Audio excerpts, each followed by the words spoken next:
The vessel you're searching for is the Edmund Fitzgerald. Stand by one. Let me get the Arthur Anderson on his frequency. He is the vessel that reported seeing the Fitzgerald disappear from his radar screen, and he was the last one that was in radar contact with him.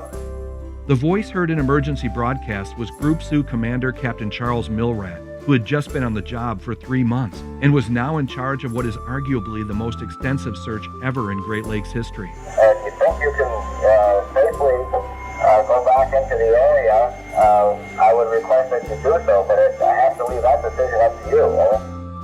Milrat coordinated air and sea rescue and was ultimately the voice that convinced Captain Cooper to turn around and face the killer storm again. Captain Milrat, he asked me if I'd personally go back out, and I was reluctant to go, really I was.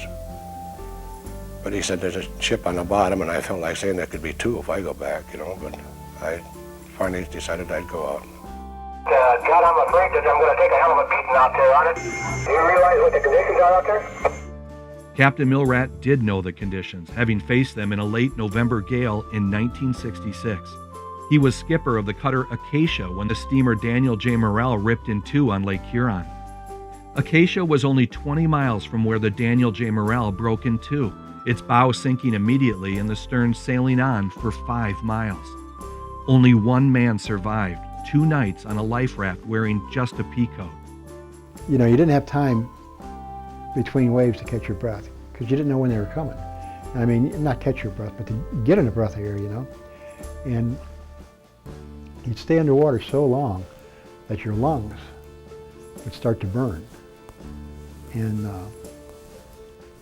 then when we break through the backside of the wave, you could hear all 4 of us just yelling in pain when that wind would hit you. Acacia and the other rescuers didn't know Morrell was missing. There was no mayday, and the shipping company didn't know the freighter was lost until the next day. Acacia picked up 8 bodies 40 miles south of the sinking site. 29 men were lost in the disaster, which now seemed to be playing out again 9 years later. This is Sioux Control, Roger. We're trying to get a Coast Guard aircraft launch to come up to the area, but I would say things look pretty bad, like she may have split apart at the seams like the Morrell did a few years back. Over. If you'd like to hear more about the Coast Guard search and investigation of the Fitzgerald, check out my exclusive series at shipwreckpodcast.com. For Wrecknology, I'm Rick Mixter.